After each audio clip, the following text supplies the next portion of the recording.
Okay, hi, my name is Erla, and I am Solei's friend from Iceland. And I will be telling you about Seglskraut, this piece that I composed, and it was a part of my master thesis from creative writing. So I did my bachelor's in composition, and then I continued to creative writing. And it was, people were very surprised because it was like I was changing identities, and everybody was saying like, but I thought you wanted to do composition, why do you want to do creative writing?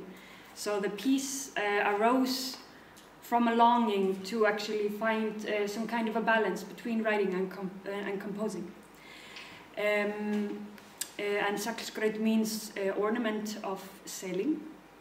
And so the piece is, I'm trying to combine visual art, music and writing. So visual art in the sense that poetry, because it is poetry, like basically when you open it like this. So visual art in the sense of how you present the text and the pictures within. And then again, the pictures that you create in the mind of the listener. So when you read the book, because when I started thinking about it, I was always trying to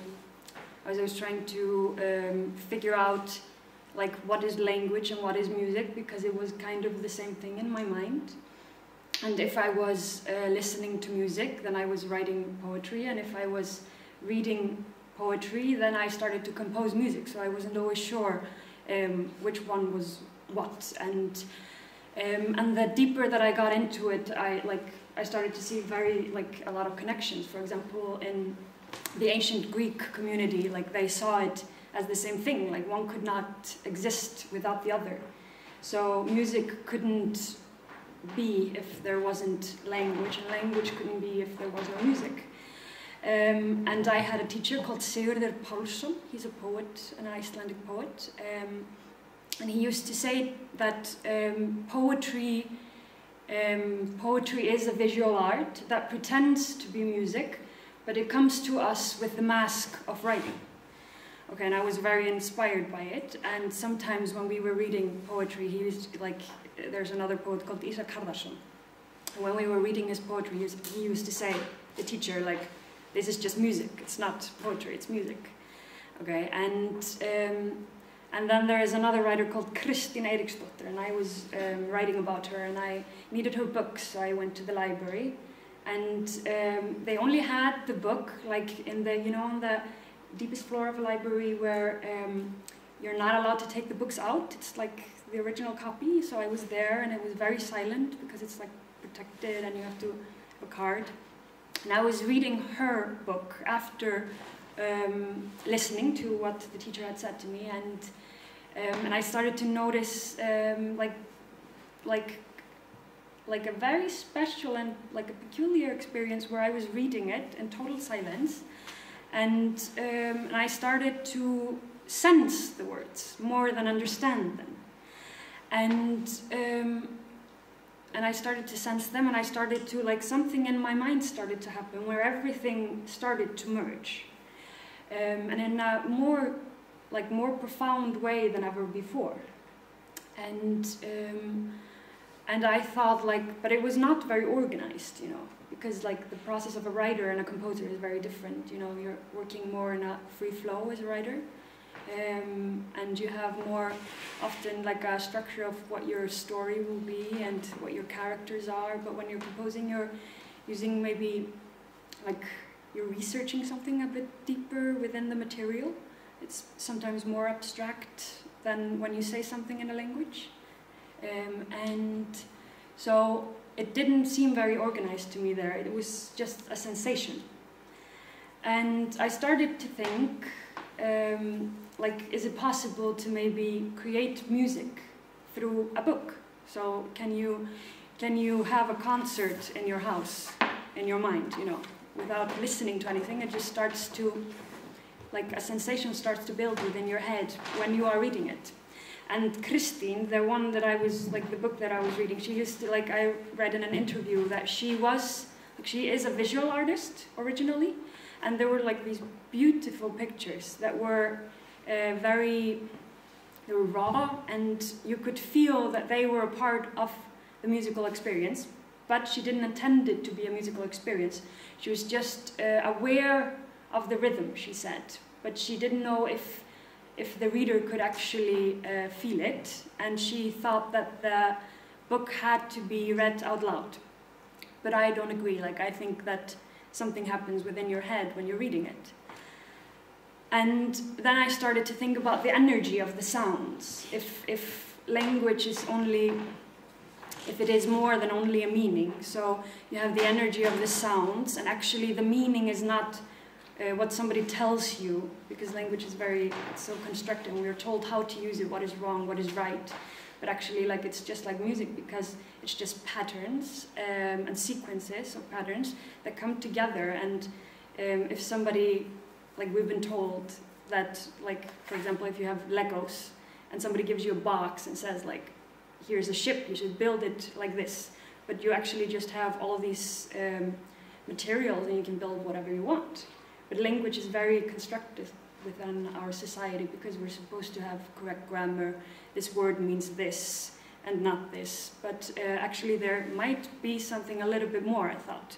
Like, maybe there is an energy to the sounds of how they're constructed, and there's more than only what we build out of it. So, and when you're reading also poetry, like, the meaning is more in the energy of, and you can feel the inner consciousness of the poet by the energy that the sounds are giving you, more than the concrete meaning of a poem. Do you know what I mean? And then I read about proto-music by Darwin, and then it all started to really make sense, because he, do you know what Darwin said about proto-music? Okay, so he said that, and it's quite, like, ambitious for his time, because people used to say that language came before music. But Darwin said, no, music came before language, and music is, serves more like a behavioral fossil to how language was created. So, and people also used to say that, like, at the time, like, that language is what, like, puts man from beast. But Darwin said that, so the music, like, and there were, like, a lot of problems, like, because the people that were, like, researching how, like, okay, how to explain it.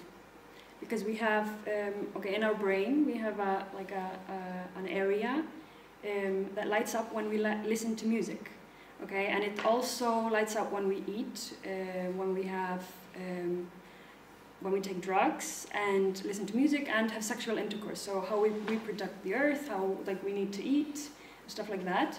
But music was there, and people didn't know why music was there, and they didn't think that music had any, like, there was no purpose in it when we were, like, creating the earth, okay? But Darwin said that music is what created language, so music is an art form that combines people, and therefore we started with creating music in order to create language, and that's how we kept alive, because we needed to communicate to actually get out of situations. Yes? Okay. So then it started to make sense to me that sounds have energy, because it's actually like such an old thing in our brain that it has more power than only the meaning of the words that we created later. Okay.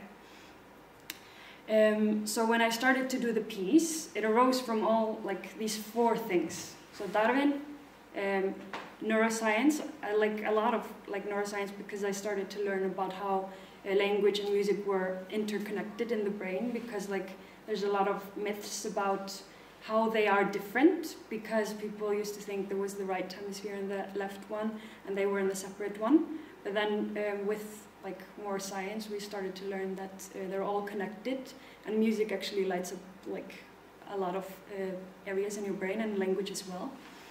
And also with poetry, because the same, when you get, like, shivers down your spine when you're listening to music, it's the same area in your brain that lights up as when you're reading poetry. So it's very connected. So there's like, it's not very surprising that you start to write poetry when you're listening to music, and you start to, and vice versa.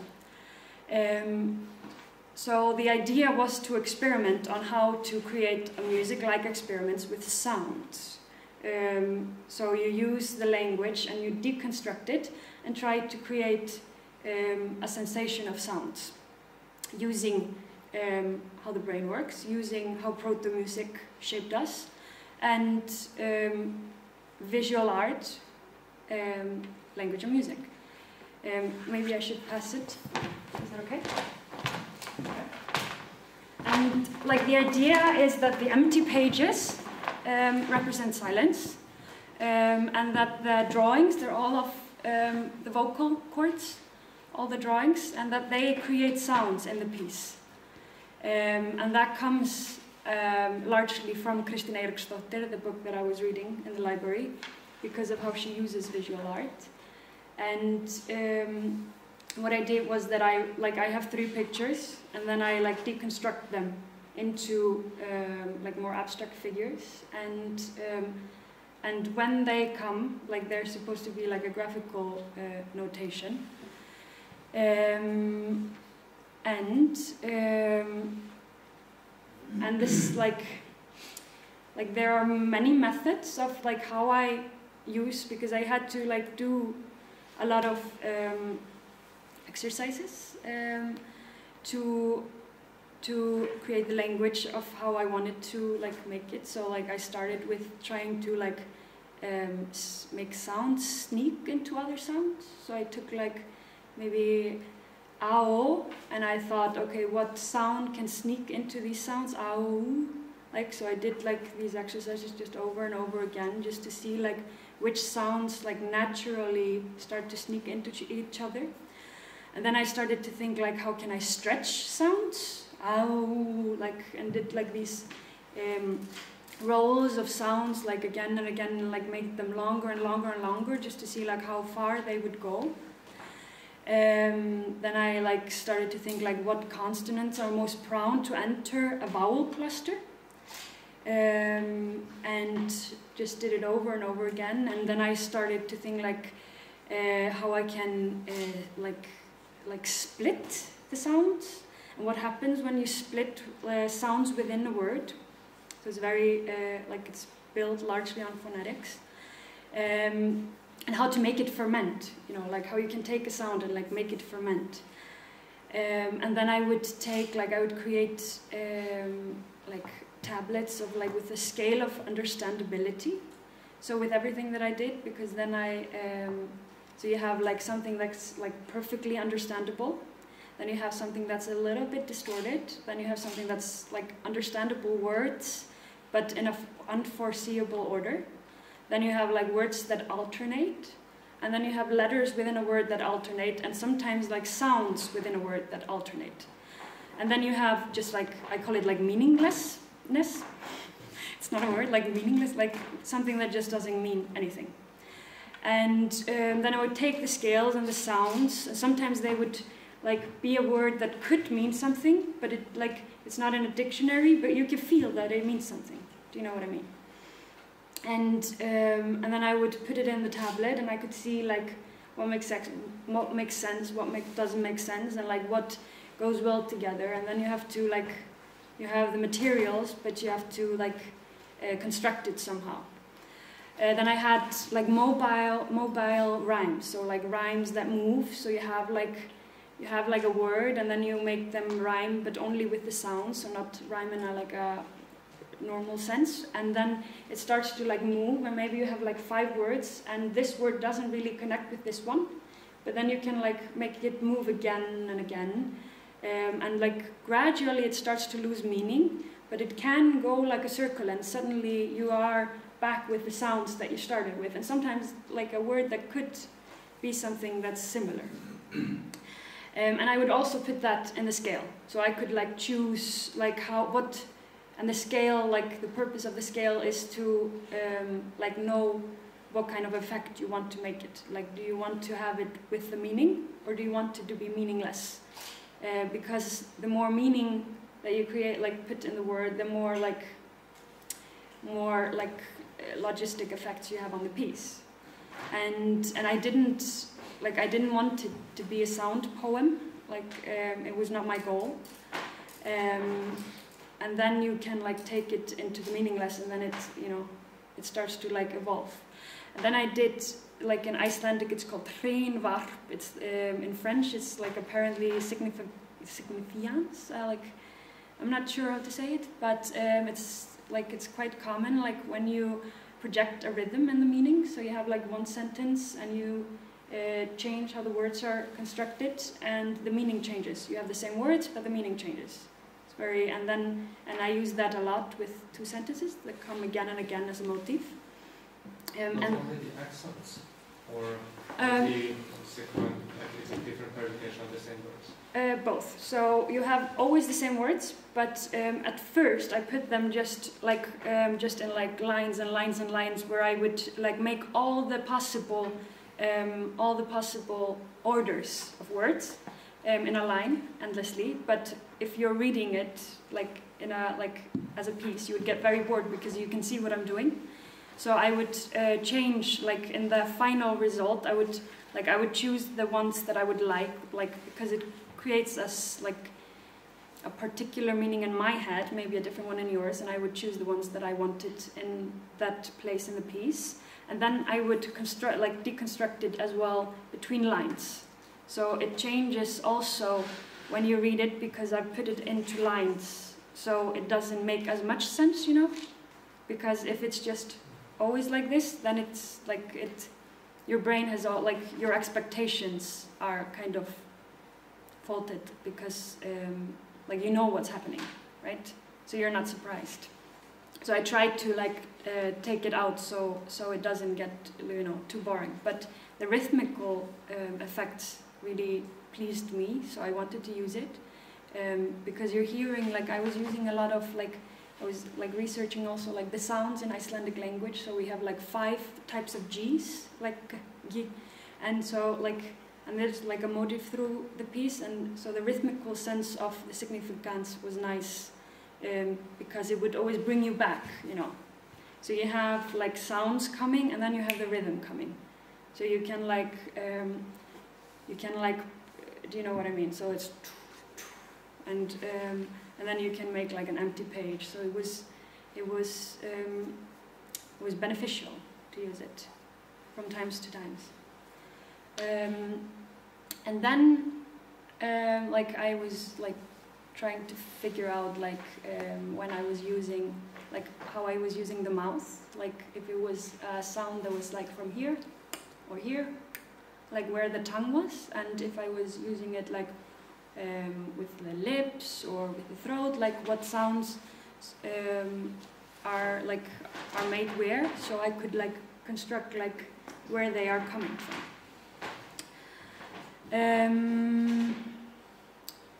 And yes, and I called it hljóðsmíð. It's I was trying to translate it, but it doesn't, in Icelandic you say tónsmíð for composition, musical composition, and it's tone as a note and smíð as a construction. And I was trying to say sound construction, but it doesn't translate well. So I was trying to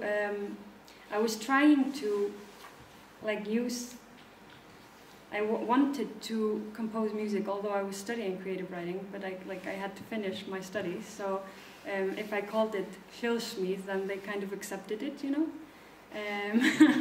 And if I wrote about music while studying creative writing, and I just said that I was writing about text and music, then it was fine. If I would say music and text, not fine. So when I said hljóðsmíð, I wanted to get out of the tradition of a sound poem and try to create something else, and then it kind of it can be presented in many in many forms. So it can be a book, it can be just something in your head, it can be I will improvise it later. It can also, I will make a voice sculpture out of it next year, and it could be an installation, I guess. So it kind of it kind of can change, you know, like it changes of how you present it. But the purpose of it is to find like a deep meaning beyond words. And it's also like when you're writing and when you're composing music, it's very different. Like if I want to say something that's so deep within me that I can't express it in words, then sounds are better. Do you know what I mean?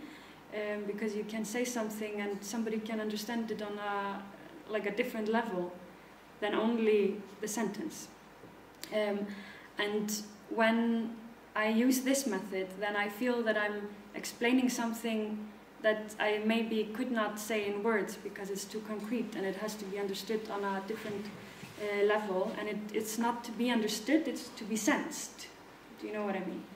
So you want, you know, you sense music sometimes. Like you don't have to understand it to actually, you know, to sense it.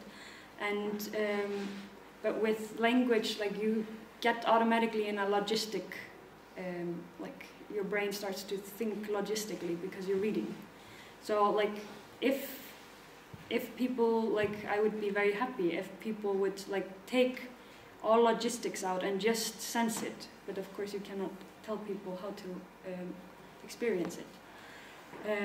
But I was hoping that I could make all logistic understanding of language vanish, like vanish out of it. And move aside for the feel of music,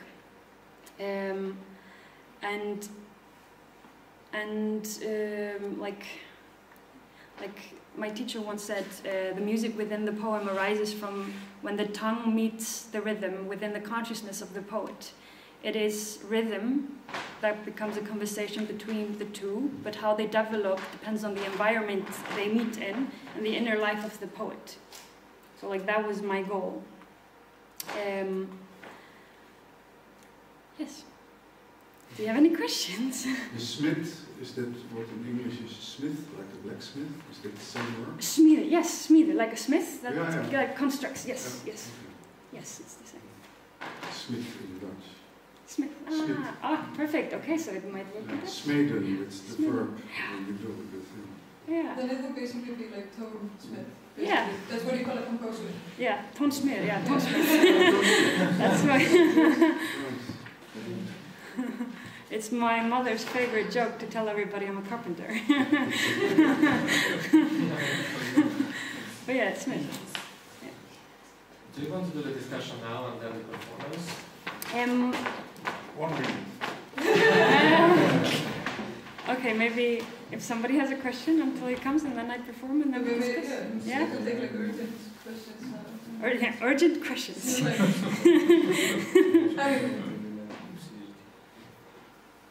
No? I have longer and not so urgent questions. Okay. Then we will. I think we need to take that because maybe your questions change. I will understand it better also if we hear it first. Yeah, I think it's very interesting. Yes. Then we just have to wait 1 minute. Maybe we set up then. Yeah? What's the idea?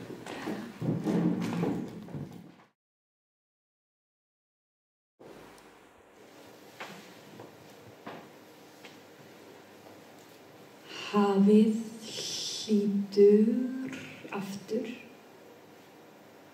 hvíslar hálfum hljóðum, sígur til hliðar. Heig fjall, heyrna, minna, hafið flýtur kraftur, kjurr mér undan.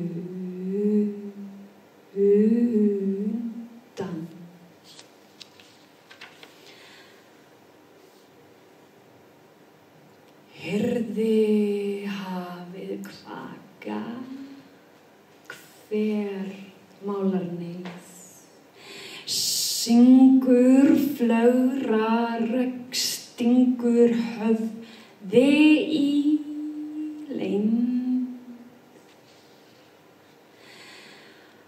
Hörnvi frá hafsbotni, kjurt hljómar feið, mér utan. Felugjarn kviðrann, kveður, kjur mér utan, kjur mér utan, kjur. Náttkólga, hann gárar, hann blæs, sólsæll seitlar hlær, eins og hrísræg. Huglega, hrælega, gjóstur, froskur, glærgjustur. Grefð, yggjustu fugl, hold breytist í logn.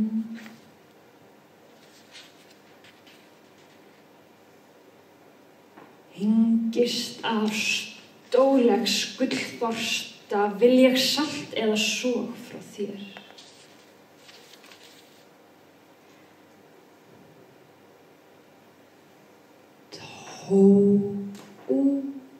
Rógbrek, móimar,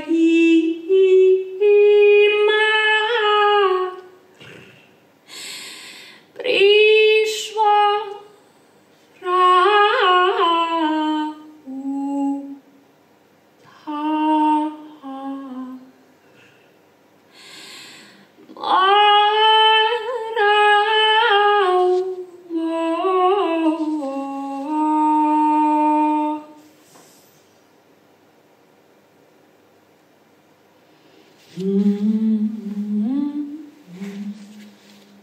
Legg augum kringum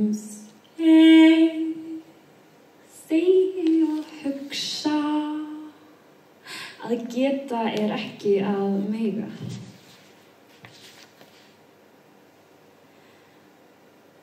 Þegar þau gjóa gleymist grá vorblóm. Þar sklóðað vetri gleiðið bæð og grátin ær. Þangað leggst í lílega hægbylgjusvefn.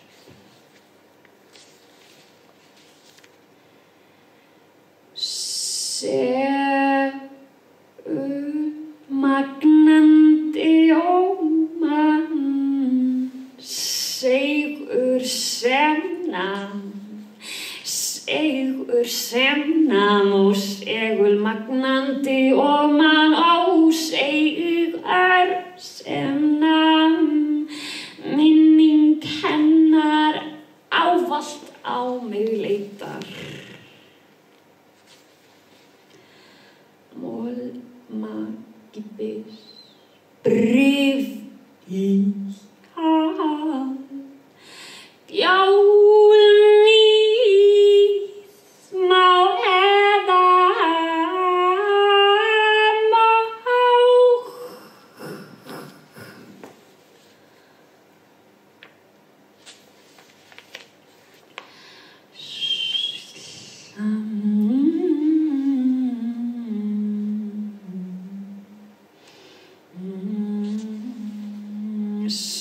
Strýkur botn sjó hjá speigarrakning frá eða svo ég salt þér vil sef með ásveigir magan lof.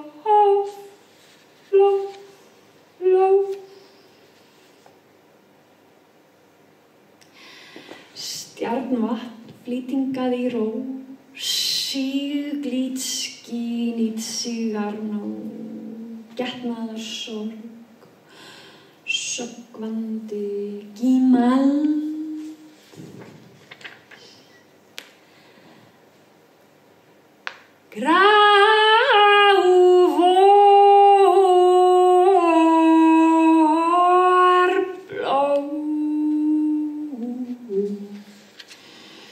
Glíðleiðir nón hér fjarlæg,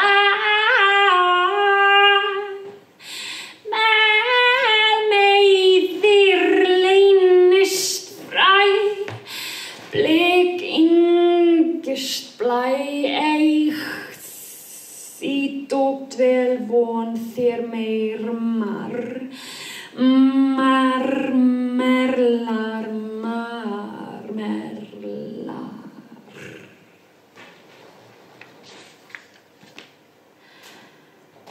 Segðu við sígum saman eins og síglóandi sígaretta. Segðu við sígum saman eins og síglóandi sígaretta. Segðu við sígum saman eins og síglóandi sígaretta. Naga og bíga eitt högt. Fer högglíð, hörsver nýgur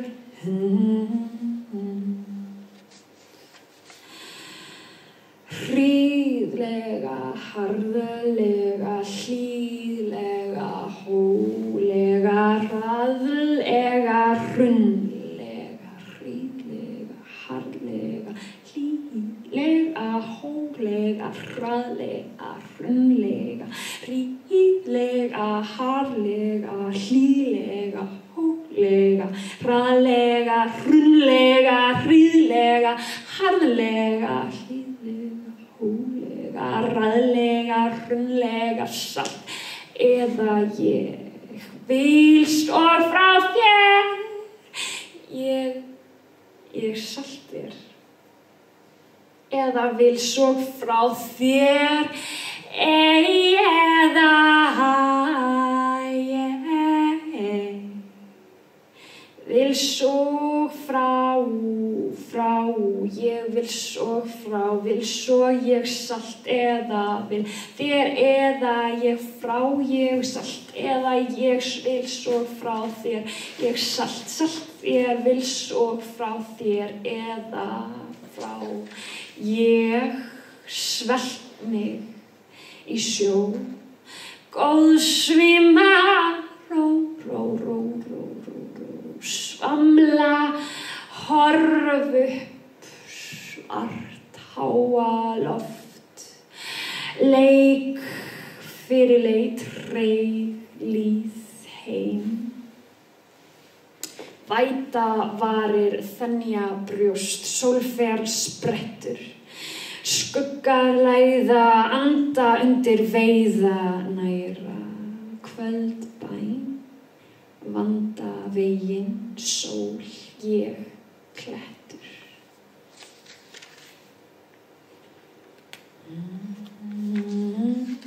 Minn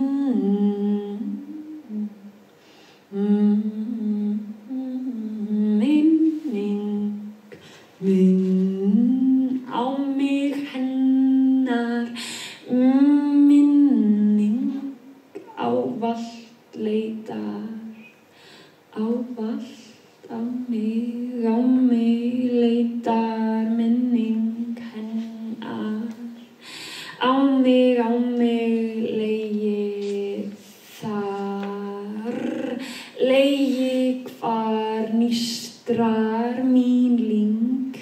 Leifaritrar enn, leggst einn því, leitar, lesir dá, leitar, nú leitar, leg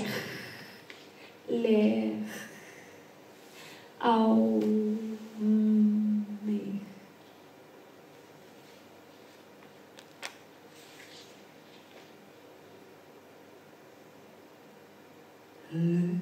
Fyrir lásinn hver, reið, hálsindra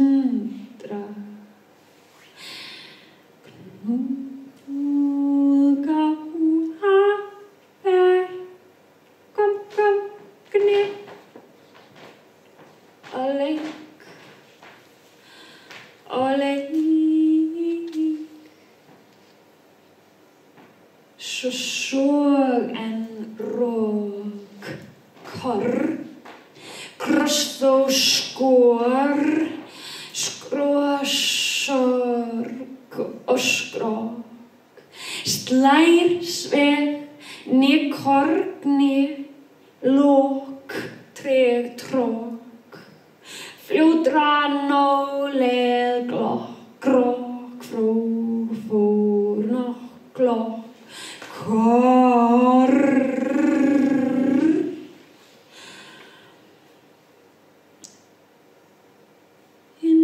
Hvernig bengra springur mann þegar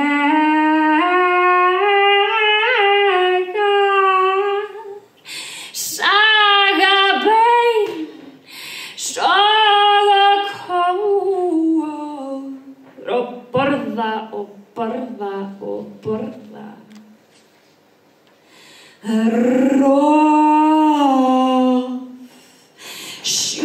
Ryggleipar og róflega, hríflega, hrjálega, hrörlega.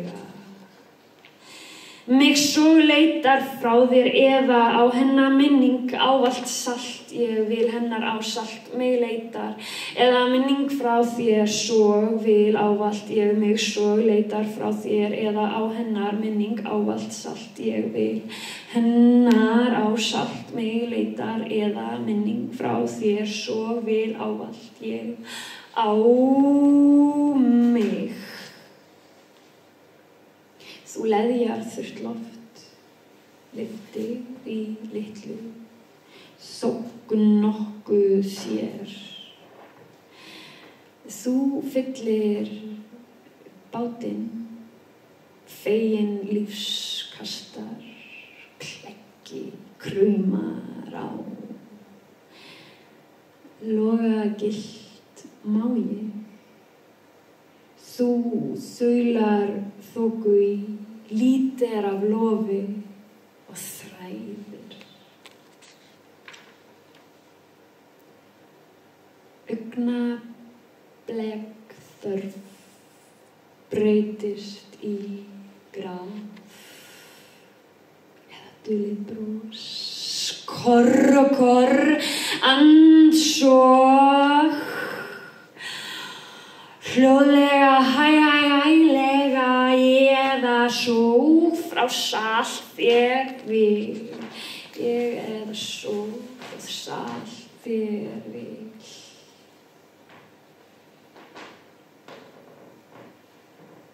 Legg í huglega í volgar aldrei með svampi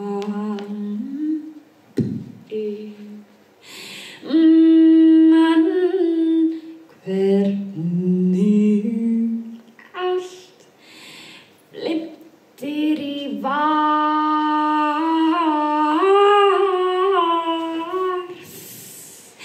laga mig beigi og toga myrk og magadans.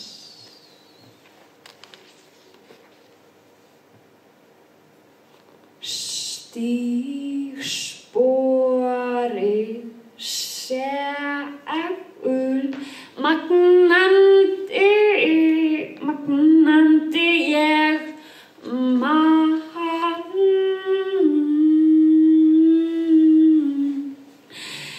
Segðu við sígum saman, segur sem nam. Segðu við sígum saman eins og síglóandi sígaretta hjarta segðu við sígum saman segur sem nam. Sjáðu við siglum skreytt ingjald sand.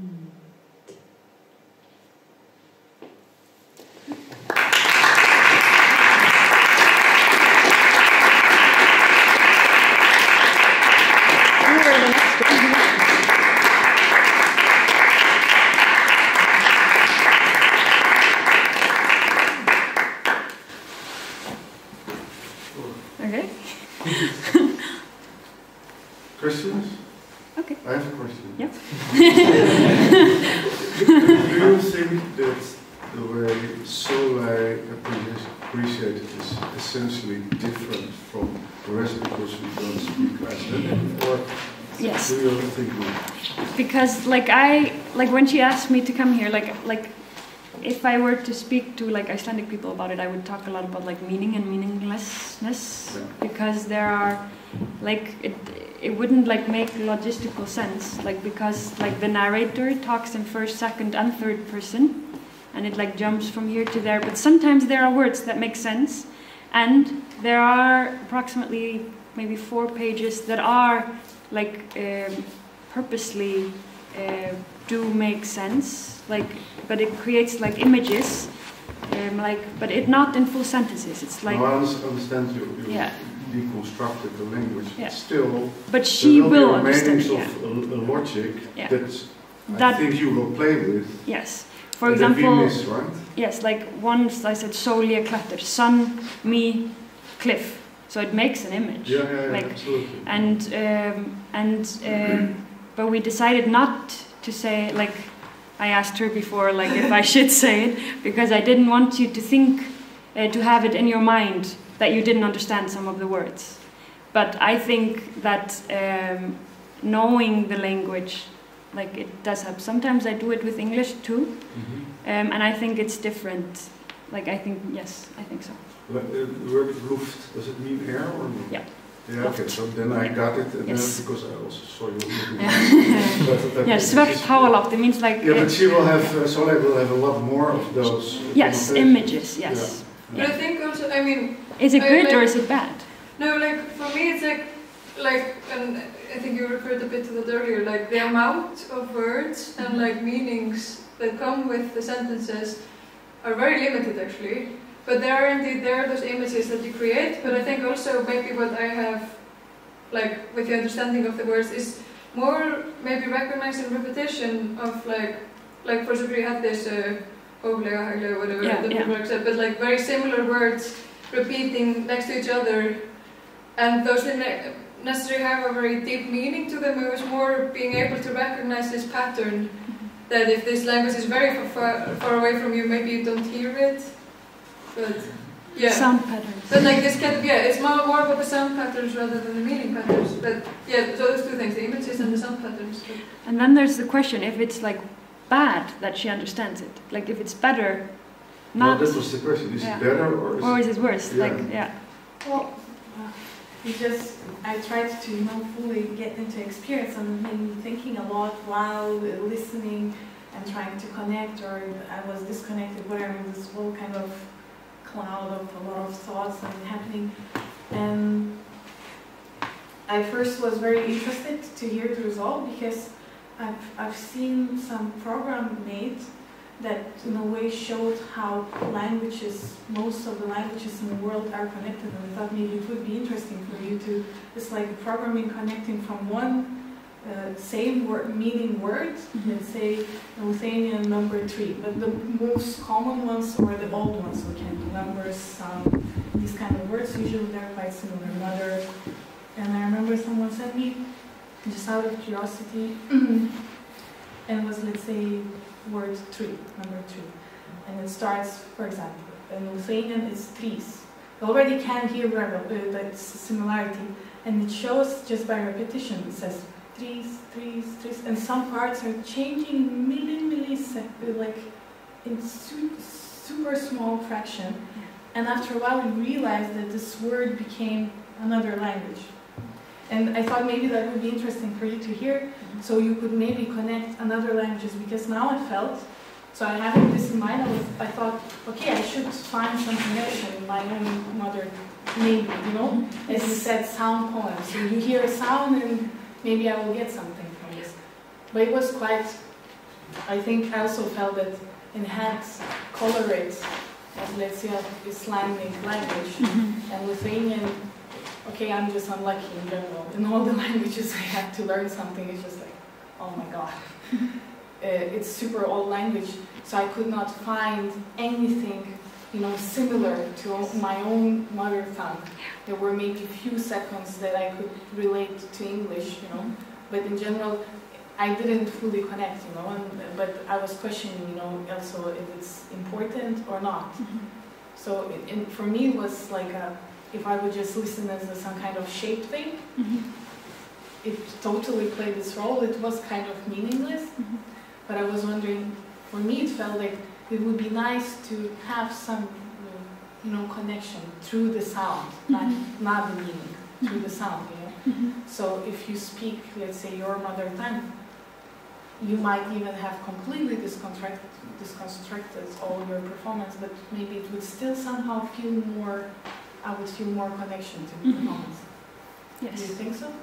I think that like this is one version of it, but you could go deeper and just take all the sounds from the world, like also, you know, all these sounds, and then maybe there would be like some connection, yes. But because it developed like from like a creative writing department in Iceland, that's why it had to be connected to Icelandic. But it could be done again, and if it would like go deeper and deeper and deeper, like more into it, and you would eliminate all the Icelandic meanings, then maybe yes. And you would also get, because I was researching the Icelandic language, so it's like it was bound to happen. But and I was like trying to figure out how we use the sounds. But if you would like eliminate that and use all, like try to find all phonetics that are like just use phonetics from all over the world, then maybe you could create a piece that would be the whole world. Yes. Yeah. It could be done. You said it should go beyond sound poetry, right?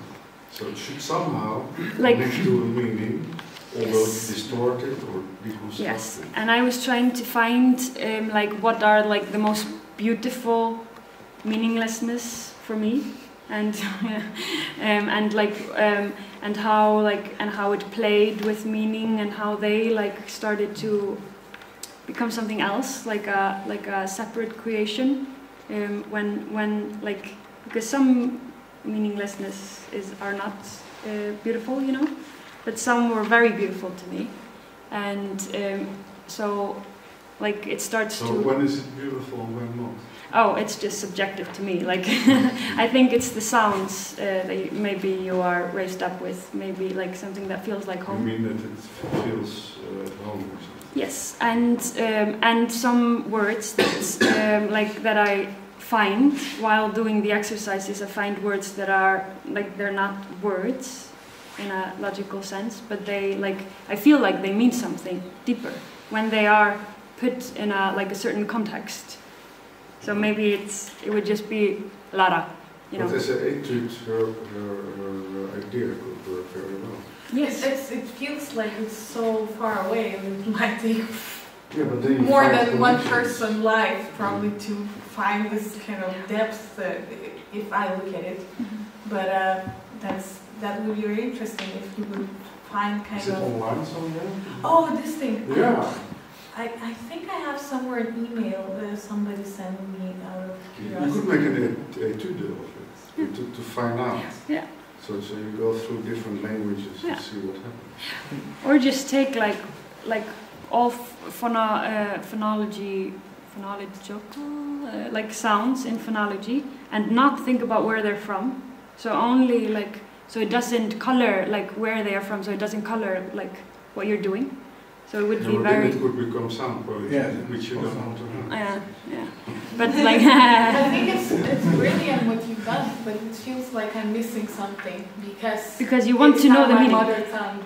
Because not necessarily the meaning, it's more about the sound. Even the sound where you create meaningless sound. Yeah. And I don't know your language, you could say whatever, like totally nonsense. I would say, it could be maybe Icelandic or some other language that sounds similar, you know? Like once by accident, I just did something, there were a few French people talking, they were friends. And because there were two French-speaking people, they switched, and I don't understand, and I got annoyed, you know, for a second, and they looked, and I just wondered, something, and they looked at me for a second, it just was accident. What did you say? It sounded French. I said nothing, I had no idea, I was just trying to repeat some noise, you know.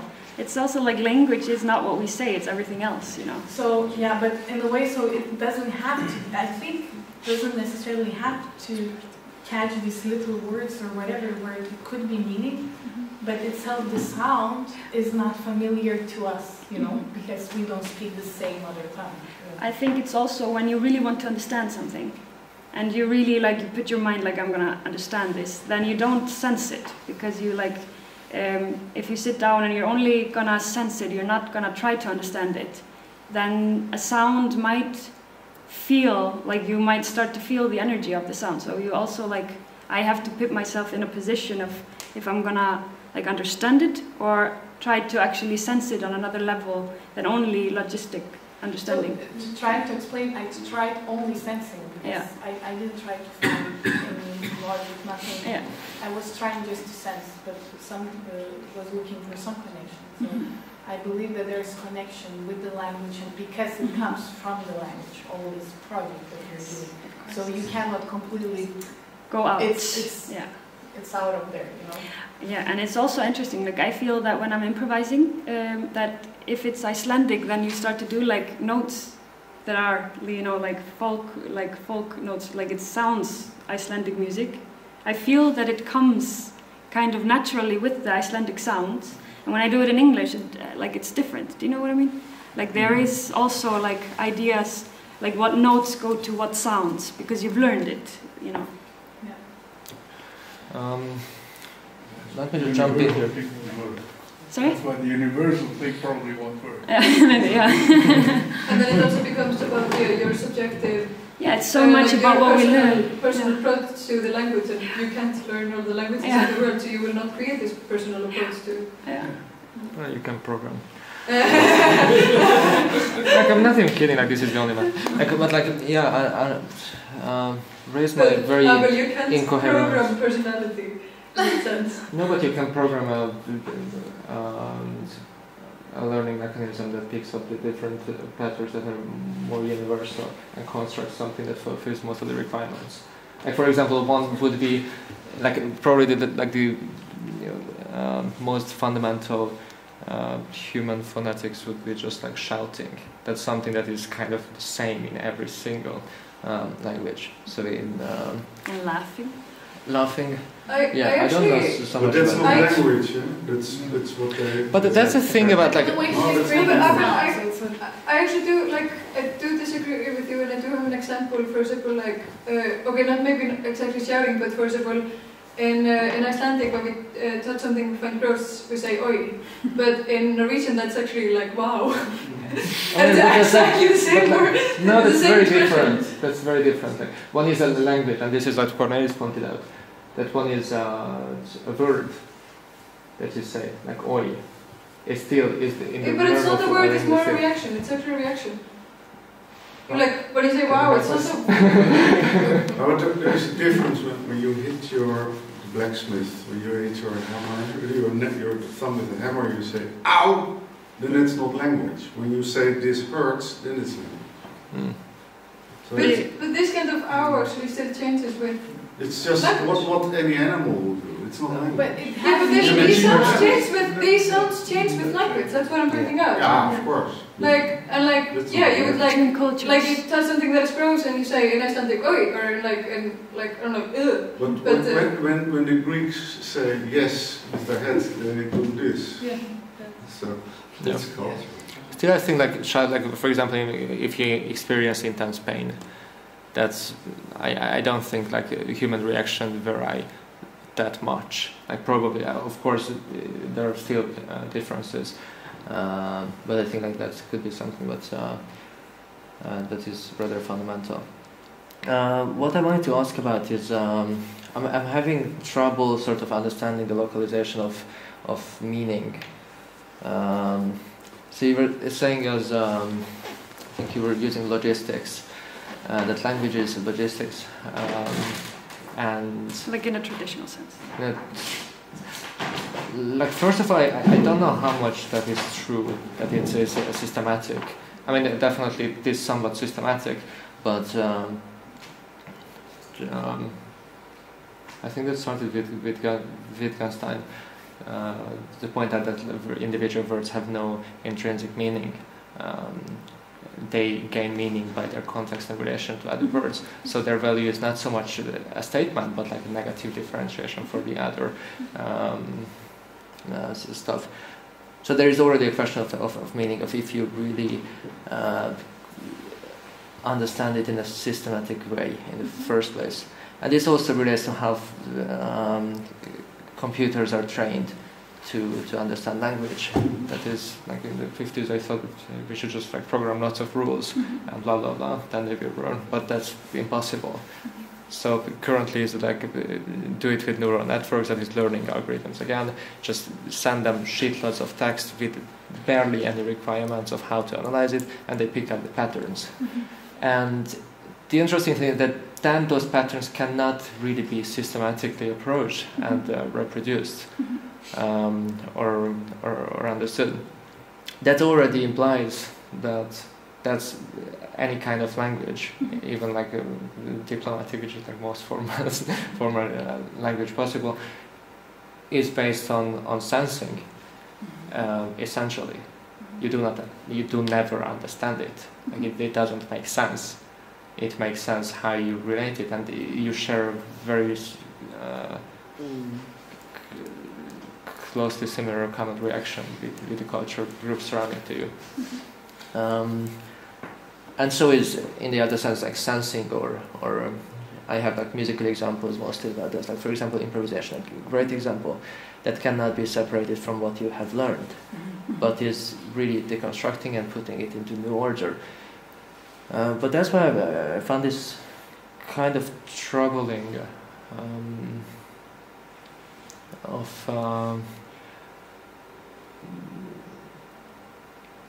in this approach. Do you think that there is a new system has to be created in between these two domains that will convey what you try to express, or that it's again more just a deconstruction and the interpretation of the broken fragments of the known system is subjective? When I talk about meaning, then I mean like from a writing sense. So like writing a text, you know. So the meaning, because like when we are studying, like if I would write something that would maybe be from like musical terms, then they would say, but it doesn't mean anything. Like that doesn't work. Like you have to change it so it means something. But there was a meaning behind it, but it was, but we called it merkingarleysa, meaninglessness. Like just because language tends to be presented as a meaningful, like it's supposed to mean something. Do you know what I mean? That was an accident. I don't, but I sense it. But so always when I talk about meaning, like in this context, then I mean like I'm trying to, oh gosh, then I'm trying to explain like what was the writing culture and what was the composition culture. So like because for them, if something didn't have a meaning, then it was music, because then music was meaningless, which it isn't. But it was. I don't know about it again. Like so many music is strictly analytical, and it's yes, of course, yeah. And like when you're like you can compose music like somebody writes it like very, you know, you can go both ways. And the problem, like what I find problematic, is more that even if you experience it as an audience by listening, that you're just sensing it. There are very different layers of sensing it. If you understand the language or system by which it is created, you just have a much more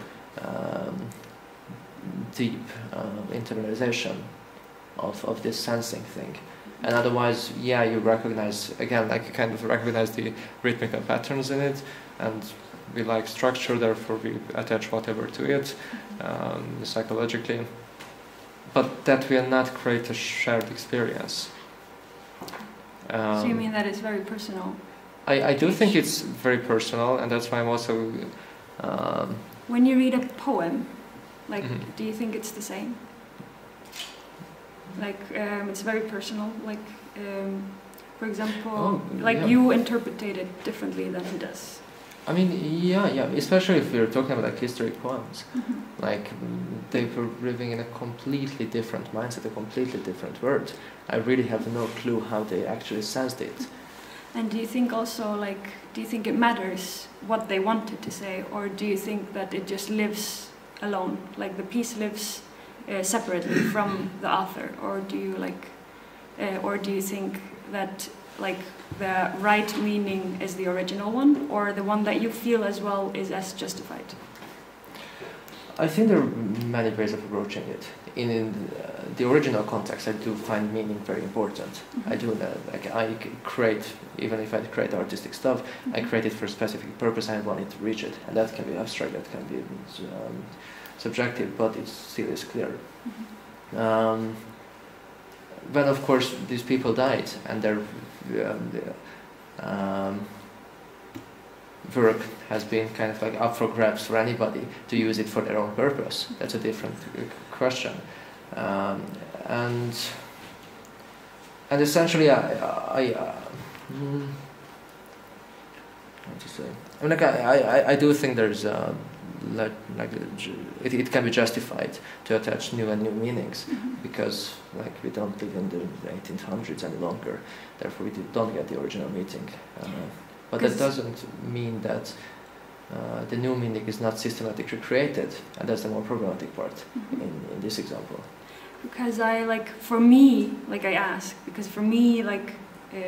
the piece has a very strong, I know exactly what it means and what it's trying to convey, but I often think, does it matter if somebody else, also with poetry, because everything I write, people say oh, it's this, and I'm like, oh, okay, so you think it's about that, but actually it was about this. And I often think, does it matter if my original meaning matters or not? I think for the depth of connection, it kind of does. And that's, in your example, it's how much is the original system that you're deconstructing with your work, you share, you and the other person. With me, we're both kind of Europeans, live in the same international bubble, kind of, yeah. But already I'm missing shitloads because of the Icelandic, and for that reason I'm sure if I would have listened to it in English or Hungarian, I would have got into it so much, and I would have benefited much more. So the depth of internalization that you get, for that reason I really think is crucial. And with the trying to find the most common human factor, I think it's a possible task, conceptually at least, but it kind of devours the meaning in it.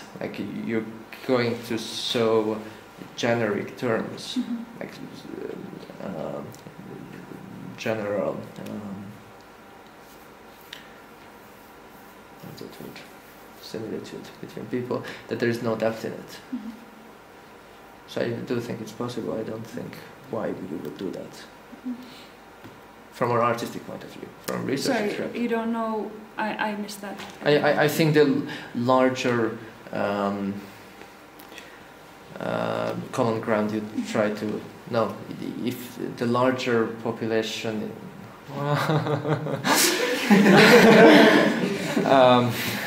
the larger the group that you want to find a common understanding and a common ground for, you will be still deconstructing. So it's not even the common ground. It's like it's subjective internalization of the deconstruction of the common ground.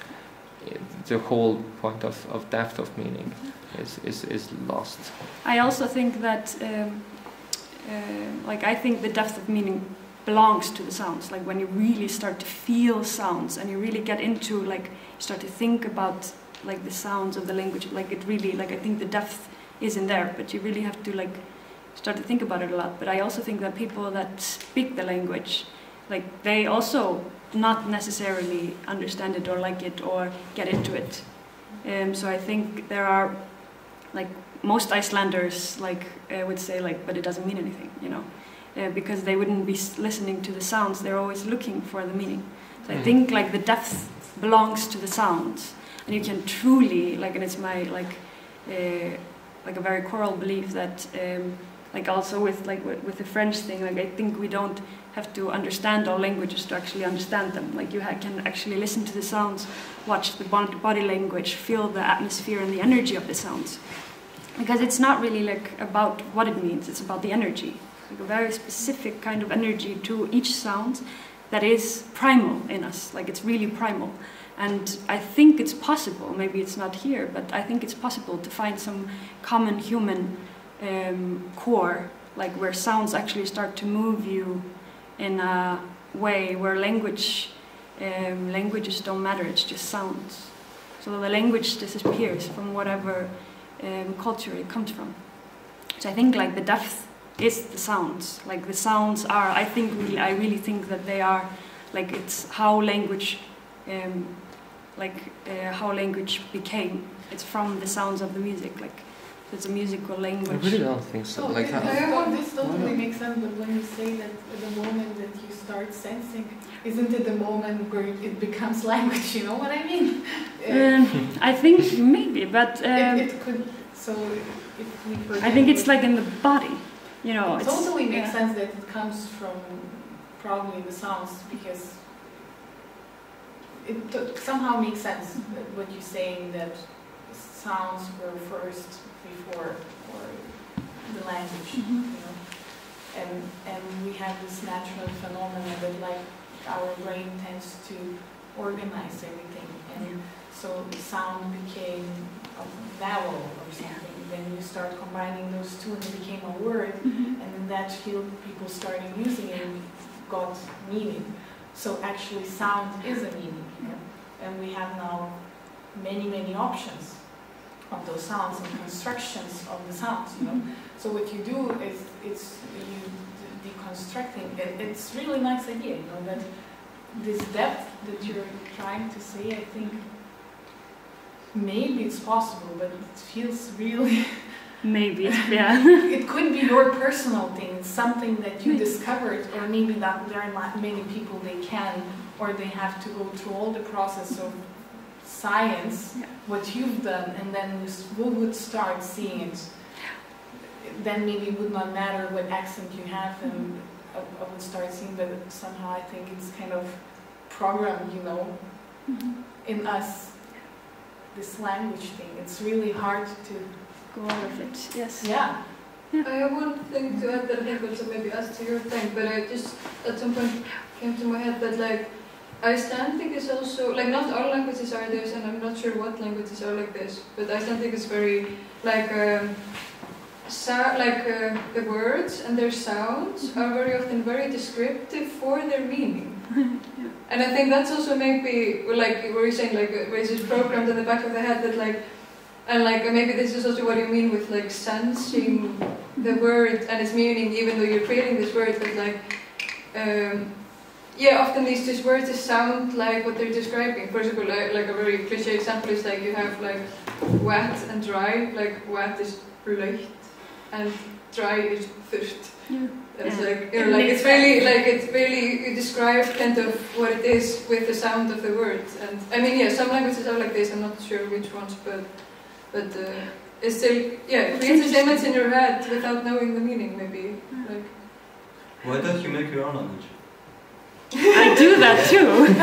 I actually do that too. Yeah. When I You do it already? You I mean, have when I it? think of this, it's like so much of this is like words that sound like Icelandic, but they're not. Because I was thinking like... I use a lot of syllable language. Like, exactly, like, because you're still kind of limited within the spectrum of Icelandic and you're using specific phonetic sounds that exist in this language. Yeah. But for example, if you try to get out of these borders and for example use African consonants, for example, they're gonna change completely the way that the audience senses it. It's true. Because now it's kind of limited. It's limited to Iceland. With Yeah. specific words. Yeah. And then you can also kind of get rid of the whole ambiguity. But don't you have a tone point? Just don't you lose that meaning layer? And also, question to you both, like, don't you think also she has to know I mean, of course, she can make her own language, but like to have this kind of deep understanding of what it is constructed of, don't you think you have to have a very deep understanding of what this language is constructed of? Yes, I think so. I would agree with you with that. But I mean, it's just a thought. I mean, I like your idea and also Yeah. creating your own suggested- language, but then you yeah. maybe have to create and study your own language for, I don't know, 5-10 years or something to actually be able to make something meaningful out of it. It's like if you had an opera, you wouldn't need to understand it, but the composer or the librettist understood it and they wrote something that was meaningful. Yeah. Then you'll get the meaning from the person who's reciting it in a meaningful way. But, and the emotion's in the voice, it's not in the words. So why? I don't get what people are having issues understanding. So you understood it. There's also like 3 types of like poetry. There's like poetry that only belongs on paper, should never go off the paper or from reading, and then there's poetry that is a little bit unclear, so you can actually finish it with music, and then there is poetry that is music. Do you know what I mean? So it's like it would be the third thing, maybe what you were talking about. Yeah. But the way you're transitioning between, because you kind of expected it to be halfway in between singing and speaking, but it wasn't like really. Sprechstimme, like Schindler, It was more like and that was one just, and then the other. Yeah, it's a little bit like just because of me. You Yeah. know? Maybe if somebody else would do it, it would be like, of course, it would So be it doesn't entirely matter. different. It's Yeah. just like- And if it would be in your head as it is intended to be, then it would be very different. Yeah. Yes. Yeah. So that's not. That's like another layer. Yeah. Because it's also like the tradition, like how I learned to sing and how, like how I decide to do it at like this precise moment. Yeah. So yeah, it's very colored by that. Yeah. How much of your performance was rehearsed? Nothing. I've never done it like in full length. So if you did it again, you would be completely different. Yeah, the way yeah, you yeah. express it. Completely different, yeah. Like I've done it like in parts before, but just like parts and parts. But I've never done it full length before, and it would be different, yeah. Yeah. I was thinking because you create the book, so the piece is composed, let's say. Yeah. So maybe you would like that someone else perform it, not only you, because this piece, it seems like you create it for yourself and you are the only one who can really do it. But maybe someone else, Icelandic, has to be Icelandic. Yeah. Or not, yeah. You need to know Icelandic at least. Could also perform it. Yes, I'm doing like a voice sculpture now, but it's with like international people. So let's see what happens. But I think that like in order to do it, like I have to do like the phonology, like I have to do it above, so they know how to pronounce it. And there, I don't know if everybody can do it. So, but it's an experiment. But I think like this is a project that like I have to do again and again and again to understand fully what I truly want to do. Because I have like an idea and I have these pieces and fractions. I have to do it again and again to actually like do it correctly. Because for me, I think it would be more interesting learning in Icelandic that, for example, translated to Spanish. Oh, yes. So that's why we were talking about, yeah, if you know in your own language. And I was thinking the other day, like, it would be so horrible for a translator. Yeah. Like, to take the sounds and there's yeah, it would be another. And they like would have to take each sound and like construct a new word within, you know, Spanish. That's an interesting project. I would feel so sorry for them. They would have to go through your process. And basically. yeah, and the system and like, and it's like everything. It's like math, like when I was making it.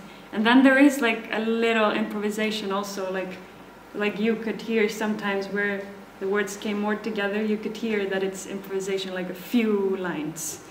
So I like allowed myself that, but otherwise it's like a system. So they would actually have to like. Horrible. But then you also have to choose what is more important for you, the meaning or the sound. Or like, because you're saying like very often it's the sound that the word is making that is more important than the meaning or meaninglessness of the... Or the image that it conveys. Exactly. Yeah. Because sometimes... But then the image, if you just want to recreate the image, then it just maybe has a completely different sound. Yeah. Or again, if we go back to what I was saying that is specific about Icelandic, that often they like... If it's a language that has the same kind of character of the meaning of the word, like like this image of the sound it describes, then you have it again. But then you also have to be very specific what languages this thing can be formed in, or make this choice of what is more important. I don't know which one is more important. But one interesting experiment, and you would not know. Maybe some languages would be like, wow, you connect, or you would discover later also. Or also, in my own language also, I could give you of this word, let's say, dry and wet. And for me, it will sound so different from yours, what you gave an example. It really felt like, okay, this could, if you would say which one of those is dry and wet, you right away would, you know, sense it. So I got your point. But just because we have our constructed language, you know, we born with it, we heard it around. For me, in my case, let's say it's schlapes and sosas. Yeah, so they both have something similar, like a vowel, because our language is built from many vowels. But for me, it also has some kind of relation why it is dry and why this one is how it sounds. Which one's which? Schlapes means wet, sosas means dry. Yeah. It just sh and sit. For me, sh sounds more, Oh, that's nice. Yeah. So I think it could be very interesting. It would also it like could connect more than you would assume. Yeah, and the translator would also like be the like a Maybe performer, it, yeah. But it would be a performer because the translator would have like many options, and he or she would have to choose. So like possible, like you would have to choose performer who would also dig in. Partially in full like research about his own language. But and I could never know, like I couldn't choose from it because I wouldn't understand the language that he or she would translate from. So like they would be performing the piece because every time like a book is translated, like the translator is putting their own voice into it because they take some decisions. So they would be like choosing. Yeah. To hear, let's say. Here, not to do it though. Like I would never want to translate it. I would never want to translate something like that. I think there are people that crazy people. Yeah. Would go for it. Crazy enough that studied Icelandic to translate this. But how like when you talk about the voice sculpture, and that's with more people, right? How like so I'm just imagining like if you have like kind of a choir setting or like more people, then like I mean then you also really take away. I mean at least with most choirs you can't really recognize the words. So do you then think of going more into the sounds and the sounds and how you make it with your mouth and not notes? You know, like more because I want it to be like weather. I think you can like create if you put them in like certain places inside the room and you like construct where they are and make them move, then it can like, you know, like be like a different experience because it's like it's a lot about the ocean and water and being born, like reborn, and so like to have the sounds and create effects. So it's not as much about the notes, but the sounds and dynamics a lot. So maybe kind of creating the meaning through the experience of the thing, but yes, like maybe people will find the meaning then.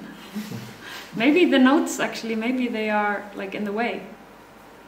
Like maybe the notes put a bad color on it because like the sounds disappear and you hear a note. Maybe. A bit different question. I'm just curious for your response. That's a question. How do you That's it. How do you feel about Donald Trump and the and the post-truth society? That this is a similar tendency. That. But is this the question? Yeah, this is actually. How do I feel about Donald Trump? No, I'll elaborate. I wasn't planning to start it. Okay. It's too good. Okay, start again. It's more about the post-truth phenomena. That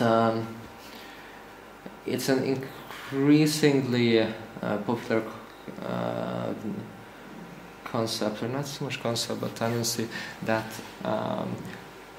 facts do not carry meaning for us. What carries meaning, facts do not reveal the truth. What reveals the truth is how you feel, your senses. I do see it as a very double-edged sword, something that can be practiced extremely privately and get beneficial results. But if you want to apply this to larger grounds, fields, then you will actually end up with Donald Trump and the likes. But it makes sense. Am I jumping too much? I think it makes sense. So I can elaborate. So you mean that that everybody experiences their own truth? Do you mean that? No, not. I mean, kind of, yeah. And the systematic abuse of it. So, convincing people that facts are not important, only how they feel, and then harvesting, monetizing, using them for your own benefit, like making them feel in a certain way, getting a certain reaction out of them, and profiting from that. And of course that's like the act of abuse is of course evil, but isn't already going in this direction, saying that you're manipulating emotions. No, like that is the manipulation is definitely like that's out of the question. It's not something that we want to have in 2018, but pushing towards this understanding of the real truth is revealed by sensing rather than understanding. I don't think that you would rather want to understand. I definitely would rather want to understand, primarily because my senses are based on previous experiences of my understandings. Art, of course, is a black box in that. Sorry, or? Art is a black box where you can practice it kind of safely. The understanding that. Yes, but do you feel that about music in general, that you want to understand it, like when you listen to it? Yeah, I don't differentiate between these two really. Like for me, internalizing a piece of music is not just like sensing it always the immediate impulses and concentrating on them, but systemizing the previous impulses, also affective responses that I had. It's like very bodily responses, like something that you would call probably senses, but also trying to find larger structure and a correlation of these different tools. But I don't separate them as violently as you do. Maybe also then, like when I talk about sensing, maybe it should be like cleared. Like when I talk about sensing, I mean to listen, just to sit down and listen. You know, to actually just I don't want to say feel it, just But for me, it feel. I mean, I didn't understand, but I could feel something. So I'm not agree actually. But I think she was cheating about that. Like in a performance where you're present on stage and you're doing your gestures, like gestures are much more common than a language. So if you don't want to have that, if you really want to reduce it to sound, we should not see you. And I think in that case you would have felt much less if you wouldn't see her. But I also think, like, because it's supposed to, like, yes, but you should also, like, initially it was only supposed to be you reading. But then I had it and I started just to experiment doing all kinds of things with it. Right. So this is like just like one thing you can do with it. No, I think it's great. I was just but you can like, but the gestures, of course, are not. That's only me. Like it's not supposed to be the piece, and I don't like it. Just comes naturally to me. But it should. It's not the piece at all. Yeah. But I think like when I talk about sensing, I don't think like how I understand what you mean is that like you don't exist anymore. Like it just goes away. Like when I talk about sensing, and maybe I have to clear it up a little bit better what I mean. But like I mean that I listen without judgment, kind of, you know, because when I listen to music, sometimes I'm like I'm always like calculating what they did. Yeah, it's this and this and this and this, you know, and I stop enjoying it. Do you know what I mean? I really don't. Okay. No, like for like understanding something means judgment. That you're putting it something in a system, that is judgment, and that I think is the best thing in the world. Like I really, and it doesn't need to be like in a semiotic order. Yeah. And I do agree that many of human or artistic layers are not possible to express in a semantic reasoning, and that I'm fine with. But I don't think that the reason that like just because we do not understand cognitively the logic behind it, there is none. Like by this logic, if you don't understand how the sun works, it doesn't exist, which I don't think is That's not true, no? the case. Yeah. And so our senses and how we react to music. I think these are calculated processes that are just way too complex for us to understand. And it's fun, it's great, but finding logic intuitively, cognitively, effectively. So you would like to have a mixture? Absolutely. You want to be Sole, listening to it? Sole. Because she knows the language, so she can mix it. Oh, for this, definitely. Yeah. Like, I would have got so much more. Yeah. Like, no question. But, yeah, it's very interesting when you're just talking, you're saying what you basically tried to say, if I understood correctly. I tried to bring this all more, let's say, in music experience, something that we know and is there. And I was listening what you were saying, and from my own personal experience, there's some kind of, let's say, music or a piece of art that if you don't understand, it will be very hard to get some kind of also meaning or sense some kind of depth of this piece. Can be some sort of piece of art, let's say, music. When you dig it in and get the information, suddenly reveals, you know, you start hearing much more details, and you, in some cases, you start liking it more or opposite, because maybe something naturally was for you, you were against something. But in most cases, for me, it just reveals much more. There's some different kind of art. There's some kind of pieces where also some people, they're more focused trying to give meaning, and sometimes they say, I don't care what you will sense, but the most important that you don't leave out kind of empty, you know? So it can be very different experience, and they don't want to have you to know any concept or technique. They use, you know, something very mathematical, but they hope that somehow they touch the audience, you know? And in this kind of, I usually say, yeah, you know, I like the piece and I have no idea why, but somehow it made sense, you know, and we listen, there are patterns, something maybe happens again in our consciousness, something happens naturally, you know, all this rational thinking, but sometimes you cannot even catch it. You're just listening, so you're trying to sense it, and it can be only by sensing, by sitting. I had this experiences. I don't know how it was composed. I didn't try to listen to structures because sometimes I also get tired of being musician and listening from this, because I realize I forget how to just enjoy it, you know. So there are two sides of it, and so I believe it is possible, and there are some cases it happens. There's of course probably the element of personal, who you are, how you hear, how you experience things. In this case, language also could play a big role. Yeah, it seems what you say, that what you would like to have more, it possibly have, if you would be Icelandic. So it seems like it has you balance, need a balance. Between, it seems that probably your piece has balance that we cannot sense. Yeah. But in order to enjoy it for you, you need to have the balance. I mean, it's not so much like the binary terms of enjoying or not enjoying. Just like the depth of enjoying it. Yeah.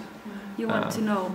I mean, I know I loved it. I really enjoyed listening to it, but I did not have that connection, neither emotional, neither cognitive connection, that I think you or Soleil definitely do share.